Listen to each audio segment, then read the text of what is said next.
Jesus एक कहानी कहते थे कि एक बाप चिंतित था। 3 उसके बेटे थे और बड़ा उसके पास धन, बड़ी समृद्धि थी। कुछ तय न कर पाता था किस बेटे को मालिक बनाए। तो उसने एक तरकीब की। उसने 3 बेटों को बुलाया और 3 बेटों को समान मात्रा में फूलों के बीज दिए और कहा कि मैं तीर्थ यात्रा को जा रहा हूं, इनको तुम संभाल के रखना। जब मैं वापस आऊं तो मुझे वापस लौटा देना, और ध्यान रहे इस पर बहुत कुछ निर्भर है, इसलिए लापरवाही मत करना। ये बीज ही नहीं है तुम्हारा भविष्य। बाप 3 वर्ष बाद वापस लौटा। बड़े बेटे ने सोचा कि इन बीज को कहां संभाल कर रखेंगे, सड़ जाएंगे, और कुछ कम बड़ हो गए, झंझट होगी, और बाप कह गया तुम्हारा भविष्य। तो उसने सोचा यही उचित होगा कि इनको बाजार में बेच दिया जाए। पैसे को संभाल के रखना आसान होगा, फिर जब बाप लौटेगा फिर बाजार से खरीद के बीज उसको लौटा देंगे। ये बात ठीक गणित की थी। दूसरे बेटे ने सोचा कि कैसे संभाला जाए, बीज कहीं खो न जाए, कुछ कमी ना हो जाए, सड़ न जाए, कुछ गड़बड़ न हो जाए, और फिर जो बीज दिए हैं कहीं बाप उन्हीं की जिद ना करे, तो बेचना तो उचित नहीं।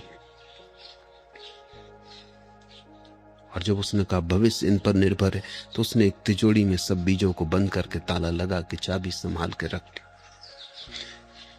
तीसरे बेटे ने बीजों को जाके बो दिया बगीचे में, क्योंकि बीज कहीं तिजोरी में संभाले जाते हैं,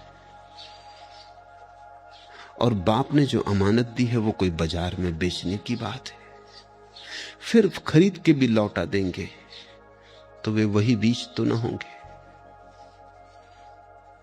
और बीज तो विकासमान है, उसको संभाल के रखने में तो या तो वो सड़ेगा, खराब होगा, और एक बीज तो करोड़ बीज हो सकता है। जब पिता लौटेंगे तब तक और बहुत बीज लग जाएंगे। 3 वर्ष बाद जब पिता लौटा तो उसने बड़े बेटे को कहा, वो भागा बाजार की तरफ। उसने कहा रुकिए अभी लाता हूं।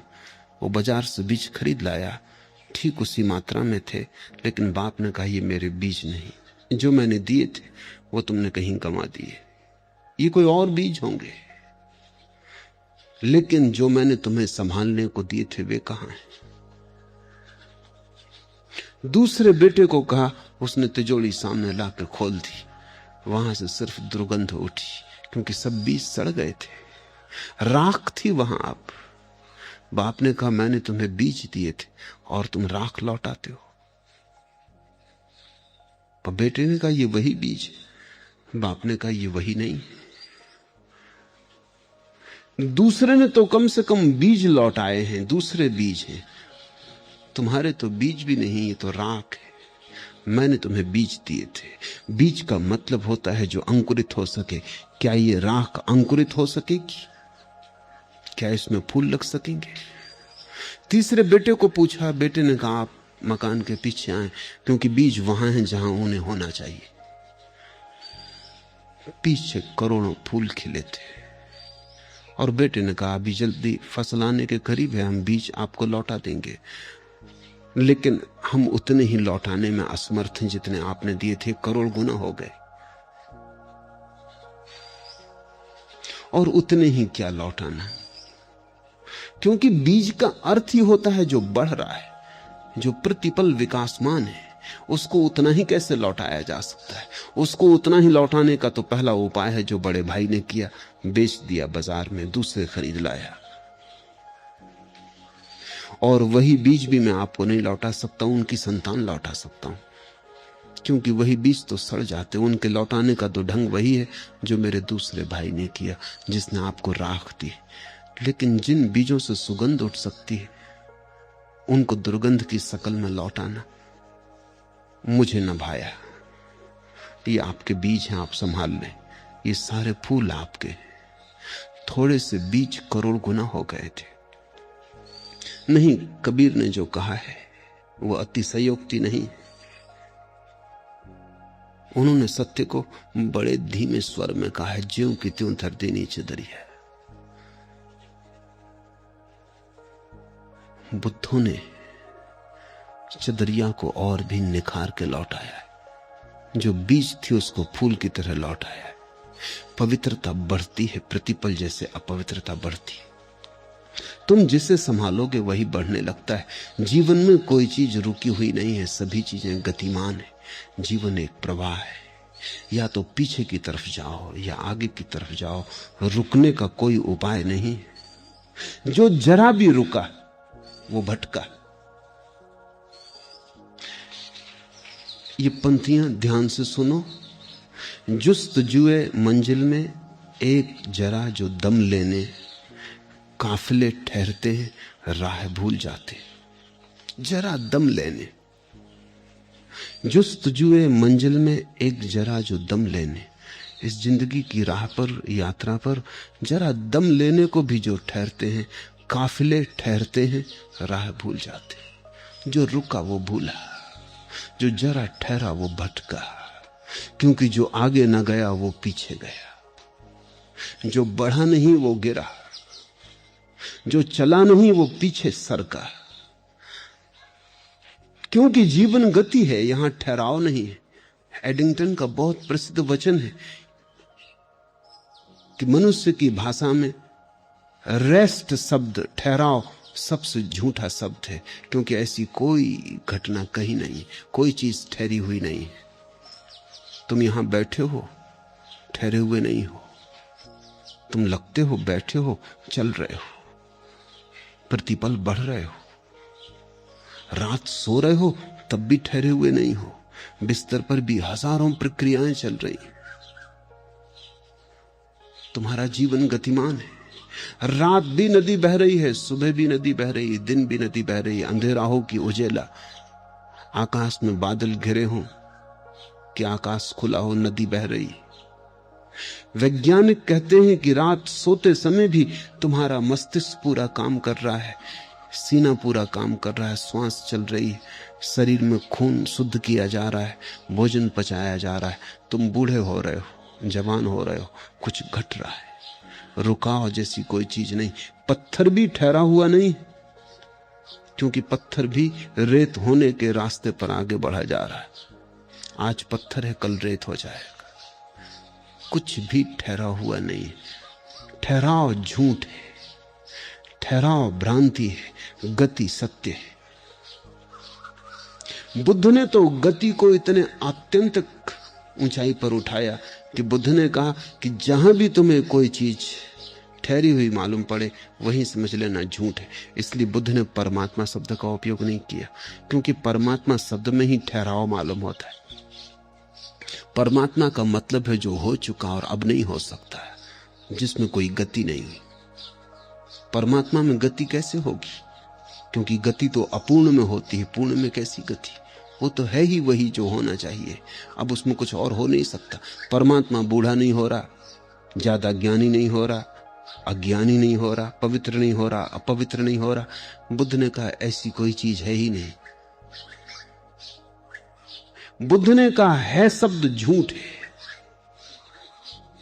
होना शब्द सत्य है। जब तुम कहते हो पहाड़ है तो बुद्ध कहते हैं ऐसा मत कहो पहाड़ है, ऐसा कहो पहाड़ हो रहा है। बुद्ध के प्रभाव में जो भाषाएं विकसित हुई, जैसे बर्मी, जो कि बुद्ध धर्म के पहुंचने के बाद भाषा बनी, तो वहां है जैसा कोई शब्द नहीं है बर्मी भाषा में। जब पहली दफा बाइबल का अनुवाद किया बर्मी भाषा में तो बड़ी कठिनाई आई। गॉड इज, इसको कैसे अनुवाद करो? ईश्वर है, इसके लिए कोई ठीक ठीक रूपांतर बर्मी भाषा में नहीं होता। और जब रूपांतर करो तो उसका मतलब होता है गॉड इज बिकमिंग, ईश्वर हो रहा है, क्योंकि वो बुद्ध के प्रभाव में भाषा बनी। बुद्ध ने कहा हर चीज हो रही।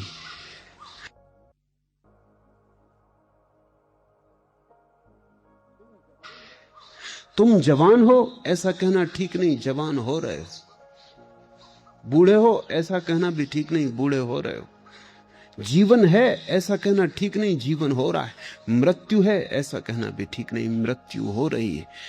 जगत में क्रियाएं, घटनाएं नहीं। इसलिए बुद्ध ने कहा कोई परमात्मा नहीं, और बुद्ध ने कहा कोई आत्मा भी नहीं है। क्योंकि ये तो थिर चीजें मालूम पड़ती हैं। आत्मा जैसे कोई ठहरा हुआ पत्थर भीतर रखा है। बुद्ध ने कहा ऐसा कुछ भी नहीं, चीजें हो रही। बुद्ध ने जो प्रतीक लिया है जीवन को समझाने के लिए वो है दिए की ज्योति। सांझ को तुम दिया जलाते हो, रात भर दिया जलता है, अंधेरे से लड़ता है। सुबह तुम दिया बुझाते हो, क्या तुम वही ज्योति बुझाते हो जो तुमने रात जलाई थी? तो वही ज्योति तो तुम कैसे बुझाओगे? वो ज्योति तो करोड़ बार बुझ चुकी। ज्योति तो प्रतिपल बुझ रही है, धुआं होती जा रही है, नई ज्योति उसकी जगह आती जा रही है। रात तुमने जो ज्योति जलाई थी वो सुबह तुम उसे थोड़ी बुझाओगे, उसी की श्रृंखला को बुझाओगे, उसी को नहीं। वो तो जा रही, भागी जा रही है, तिरोहित हुई जा रही आकाश में, नई ज्योति प्रतिपल उसकी जगह आ रही।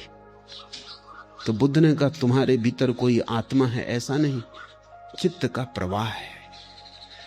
एक चित्त जा रहा है, दूसरा आ रहा है, जिससे दिए की ज्योति आ रही।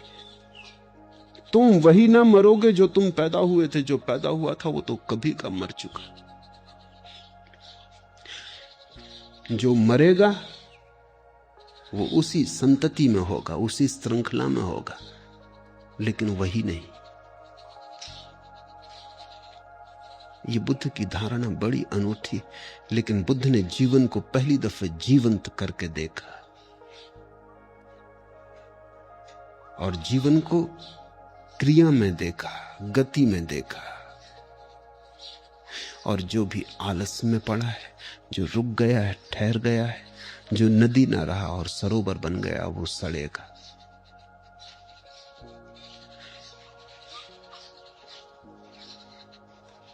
विषय रस में अशुभ देखते हुए विहार करने वाले, इंद्रियों में संयत, भोजन में मात्रा जानने वाले, श्रद्धावान और उद्यमी पुरुष को मार वैसे ही नहीं दिखाता जैसे आंधी सैल पर्वत को। तुम्हारी निर्बलता और दुर्बलता का सवाल है। जब तुम हारते हो अपनी दुर्बलता से हारते हो, जब तुम जीतते हो अपनी सबलता से जीतते हो। वहां कोई तुम्हें हराने को बैठा नहीं है, इस बात को ख्याल में ले लो। शैतान है नहीं, मार है नहीं, तुम्हारी दुर्बलता का ही नाम है। जब तुम दुर्बल हो तब शैतान है, जब तुम सबल हो तब शैतान नहीं है। तुम्हारा भय ही भूत है, तुम्हारी कमजोरी ही तुम्हारी हार है। इसलिए ये जो हम बहाने खोज लेते हैं अपना उत्तरदायित्व किसी के कंधे पर डाल देने का, कि शैतान ने भटका दिया, कि क्या करें मजबूरी है, पाप ने पकड़ लिया। कोई पाप है कहीं जो तुम्हें पकड़ रहा है? तुमने भला पाप को पकड़ा हो, पाप तुम्हें कैसे पकड़ेगा? तो मार तो केवल एक काल्पनिक शब्द है, इस बात की खबर देने के लिए कि तुम जितने कमजोर होते हो उतना ही तुम्हारी कमजोरी के कारण, तुम्हारी कमजोरी से ही आविर्भूत होता है तुम्हारा शत्रु। तुम जितने सबल होते हो उतना ही शत्रु विसर्जित हो जाता है।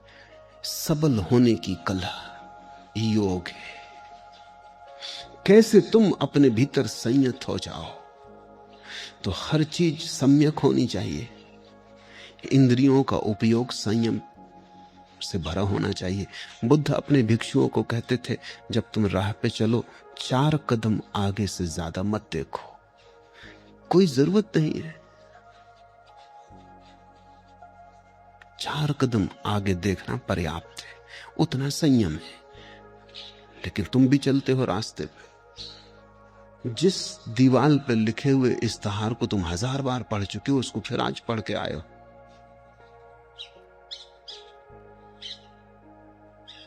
वो चाहे हिम कल्याण तेल हो या बंदर छाप काला दंत मंजन, उसको तुम कितनी बार पढ़ चुके हो? उसे तुम क्यों बार बार पढ़ रहे हो?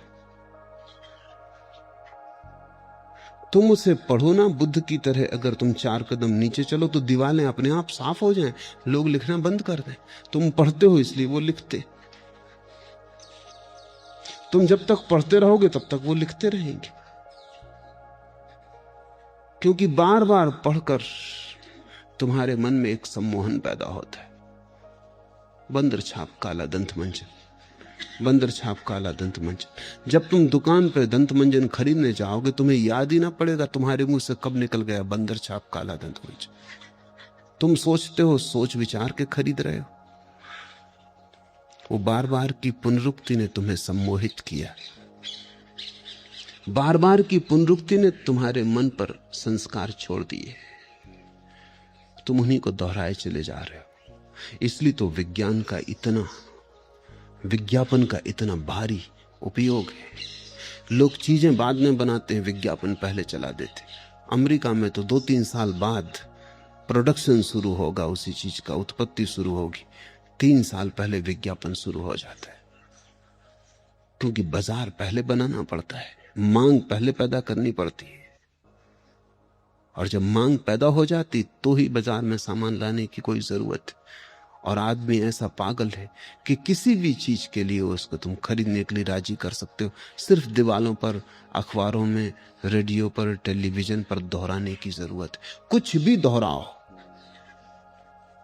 आदमी तैयार हो जाएगा खरीदने को, क्योंकि उसे लगेगा कि पता नहीं कौन सा सुख में चूका जा रहा हूं जो इस चीज से मिलने वाला है। सुख की भ्रांति दो, सुख की आशा बंधाओ, और कोई भी चीज बेची जा सकती है। आदमी से ज्यादा मूढ़ कोई और दूसरा जानवर पृथ्वी पर नहीं। तुम किसी भैंस को भी राजी नहीं कर सकते, वो अपनी प्रकृति से जीती है, जो घास खाना है वही खाती। तुम कितने विज्ञापन करो, तुम कितने बैंड बाजा बजाओ, वो बिल्कुल फिक्र ना करेगी। लेकिन आदमी तत्क्षण, क्योंकि आदमी अपनी प्रकृति भूल गया है, तो ऐसी चीजें खा रहा है जिनमें कुछ, कोई भी पौष्टिकता नहीं है, लेकिन विज्ञापन चला रहा है उन चीजों को, तो वो खाएगा।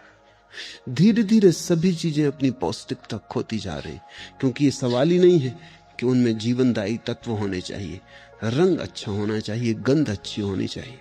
अब रंग और गंध से कोई पौष्टिकता का संबंध नहीं। रंग और गंध तो ऊपर से डाली जा सकती हैं, डाली जा रही। भोजन रंगीन दिखना चाहिए, सुगंध अच्छी आनी चाहिए, फिर उससे खून बनता है या नहीं ये सवाल नहीं है, फिर उससे हड्डी बनती है या नहीं ये सवाल नहीं है। तुम किसी जानवर को धोखा नहीं दे सकते, वो जानता है कि क्या उसके जीवन में उपयोगी। लेकिन आदमी को धोखा दिया जा सकता है, दिया जा रहा है।